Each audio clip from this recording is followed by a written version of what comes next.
Name is Yogananda. This opportunity this all takes to pay the thanks to Almighty Allah. For today, peace to humanity has been seeded through Dr. Zakir Naik.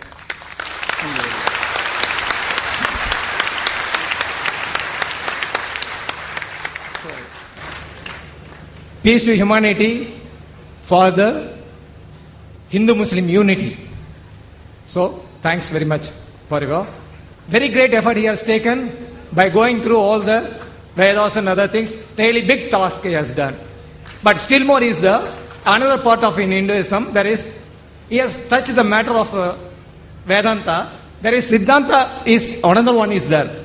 That also if he concentrates, still more he can give very good evidences, and it will be very good for the peace to humanity for the future.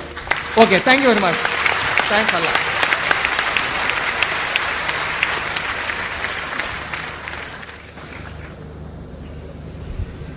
I am thankful to the brother's comment. May Allah accept our effort. And I am aware, brother, there are many things more we can talk. Normally my talk is for 1 hour to 1 hour 15 minutes. Today I requested Brother Zakir to speak for 1.5 and I spoke for 1 hour 40 minutes. And I am aware that whatever we do research, it's just a drop in the ocean. And for more information, you can refer to my cassettes on concept of God in major religions, Muhammad Sallallahu Alaihi Wasallam, the major world religious scriptures, and there are many books I've written on these topics as well on Hinduism. Inshallah, if a person goes through them, they'll get more knowledge on the similarities on Hinduism and Islam. Hope that's the question.